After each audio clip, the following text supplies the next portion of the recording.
Bien, on va entamer ce dernier chapitre de l'année sur les statistiques.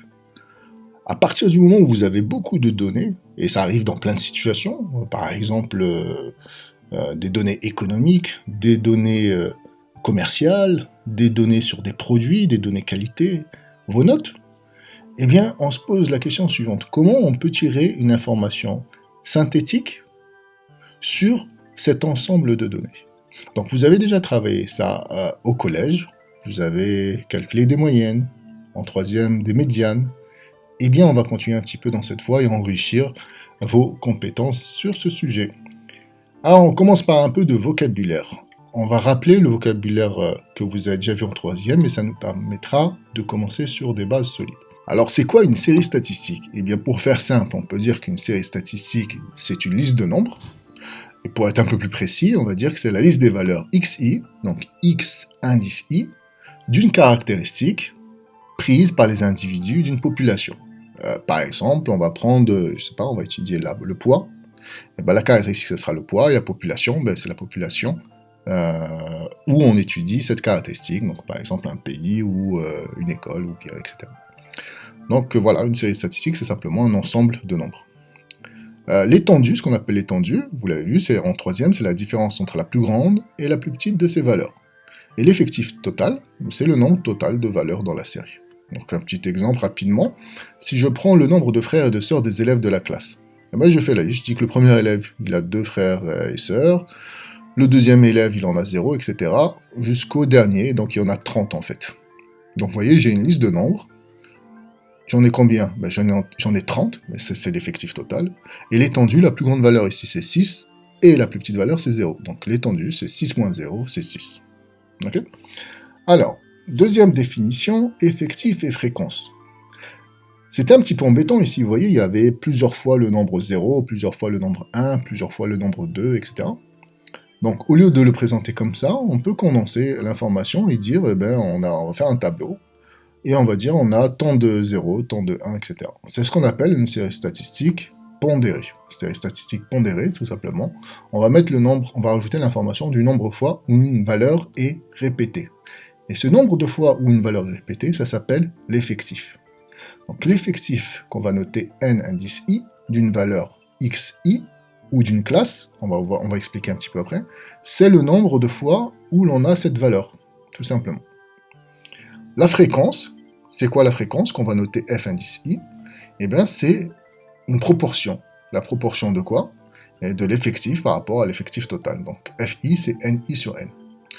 Pourquoi on a fait une différence ici entre valeur et classe? Donc ça aussi, vous avez dû le voir en troisième.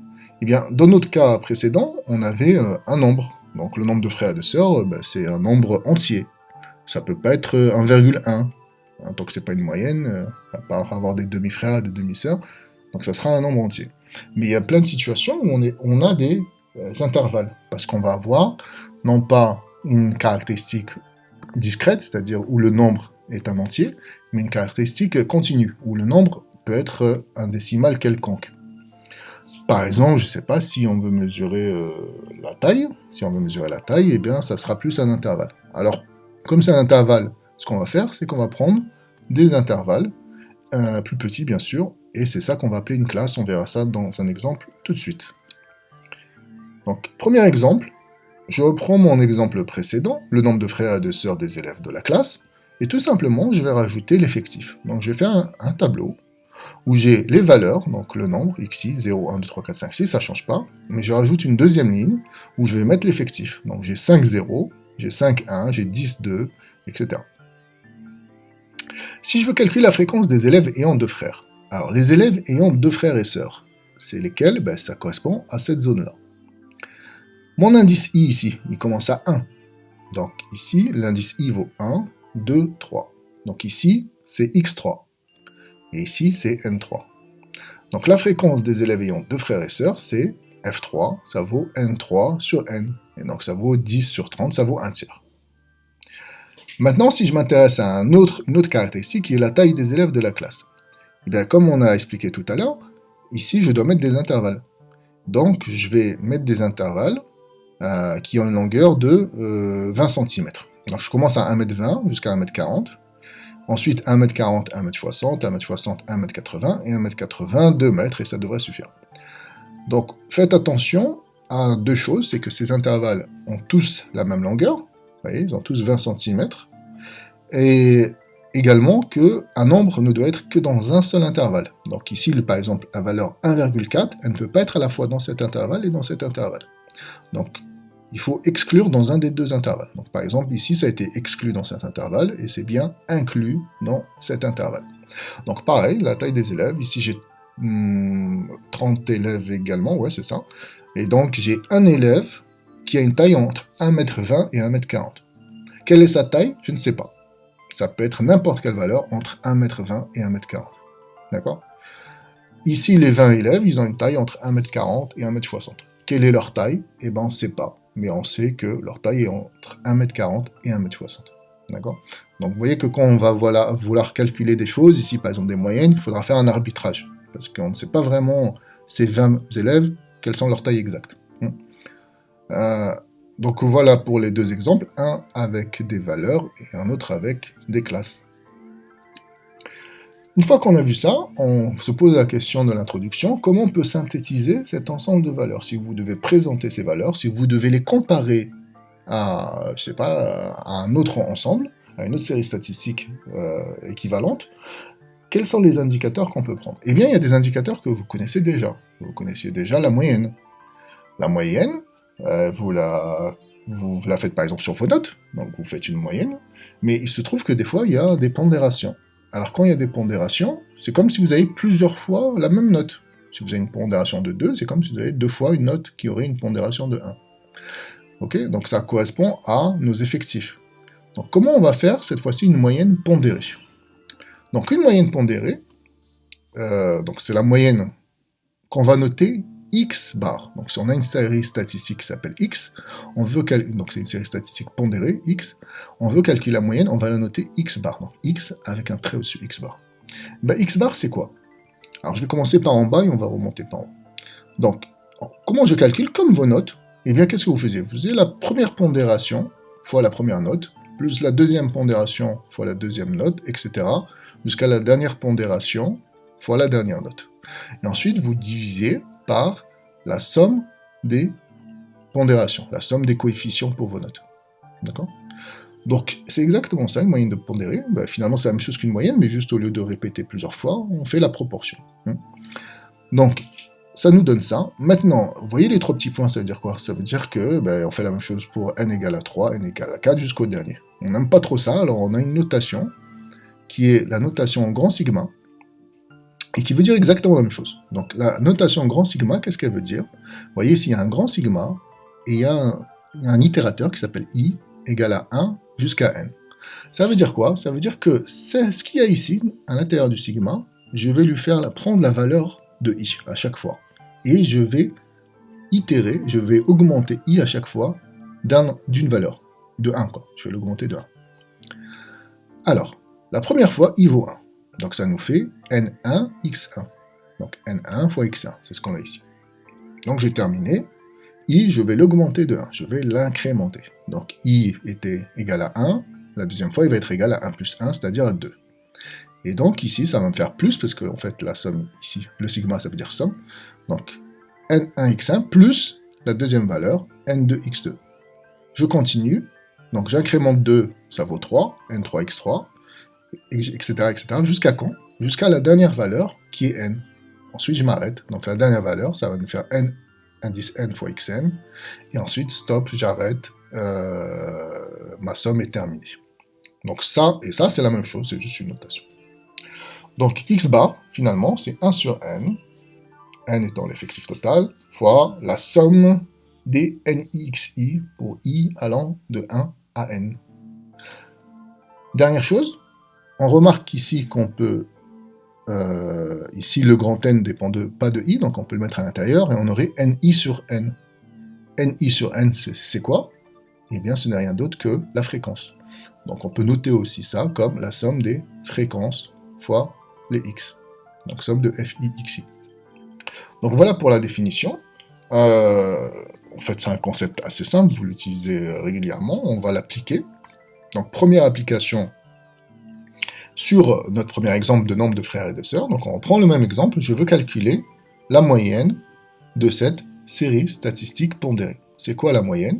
Ben, l'effectif total, c'était 30, donc ça fait 1 sur 30. Et ensuite, je vais faire fois quoi? Fois 0 fois 5. 0 fois 5. Plus 1 fois 5. Plus 2 fois 10, plus 3 fois 5, plus 4 fois 3, plus 5 fois 0, et jusqu'au dernier, plus 6 fois 2. Donc je fais ce beau calcul, et ça me donne 64 trentièmes, et donc ça fait 2,13. Donc la moyenne de cette série, c'est 2,13. En moyenne, les élèves de cette classe ont 2,13 frères et sœurs. Okay. Alors, c'est compliqué à faire ce calcul, surtout là c'est une série statistique qui est un peu simple, mais si vous avez des séries statistiques plus longues, le calcul peut être assez laborieux. Donc vous allez apprendre à utiliser votre calculatrice. Il y a une fonction, après ça dépend des modèles, mais vous prenez un tutoriel, vous allez trouver facilement. Il y a une fonction généralement statistique. Une fois que vous rentrez dans statistique, il faut rentrer ce tableau-là. Donc il faut rentrer effectif valeur, le couple effectif valeur. Donc vous allez rentrer 0, 5, 1, 5, etc. Une fois que vous avez rentré les valeurs de la série, eh bien vous allez avoir accès à tous les indicateurs statistiques, la moyenne et les autres qu'on va voir par la suite. Donc si je fais le même travail de calcul à moyenne, mais sur mon deuxième exemple qui était avec des classes, la question va se poser, c'est quelle valeur je vais prendre ici? Eh bien, je vais prendre, pour être assez équilibré, le milieu. Donc là, le milieu entre 1, 2 et 1, 4, c'est 1, 3. Donc je vais faire 1 fois 1,3, plus 20 fois 1,5, plus 7 fois 1,7, plus 2 fois 1,9.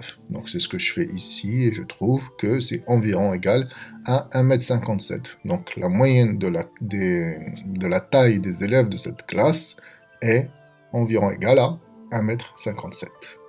Alors maintenant, on peut se poser la question sur la linéarité de cette moyenne. C'est-à-dire, on va prendre A et B des nombres réels, on va prendre une série statistique de moyenne x bar, et imaginez que vous avez une autre série statistique y qui est linéaire avec x. Ça veut dire quoi linéaire avec x? Ça veut dire que y égale à ax plus b. Qu'est-ce qu'on peut en déduire? On peut en déduire que y bar égale à ax bar plus b. Pourquoi?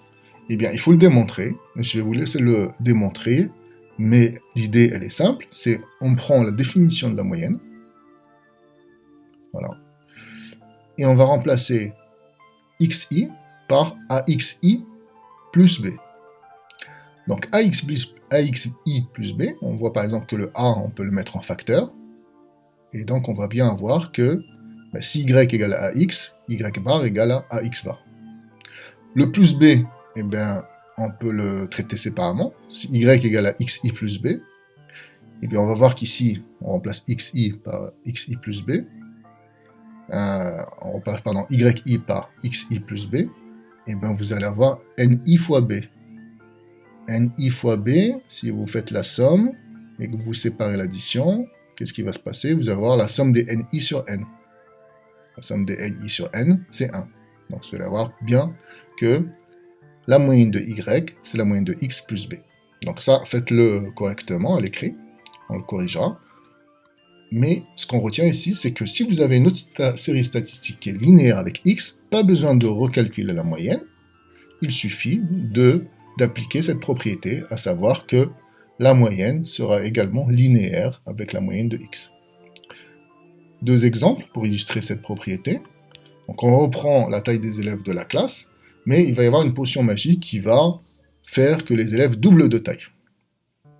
Donc la nouvelle taille qu'on va appeler y, et l'ancienne taille qu'on appelle x, ils sont liés par y égale à 2x. Et d'après la propriété, on peut en déduire que la moyenne de y, c'est la moyenne de x fois 2. Si on voulait recalculer, il faudrait refaire une autre série, donc on aurait un effectif de 1 et une taille de 1m40 à 2m80, un effectif de 20, une taille de 2m80 à 3m20, etc. Il faudrait recalculer la moyenne, c'est fastidieux. C'est beaucoup plus simple ici de dire que la moyenne de y, eh ben, c'est 2 fois la moyenne de x. Donc si on calcule, la moyenne de y, c'est 2 fois 1m57, à peu près, et donc on trouve à peu près 3,14 comme pi. Un autre exemple, les élèves vont dans l'espace, et ils gagnent 5 cm. Leur colonne vertébrale s'est allongée.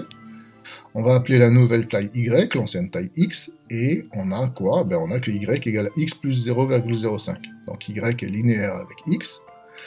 Qu'est-ce qu'on peut dire? On peut dire que la moyenne de Y, c'est la moyenne de X plus 0,05. Et donc la nouvelle taille moyenne, ça serait 1,62. Donc ça, vous ne l'avez pas vu en troisième.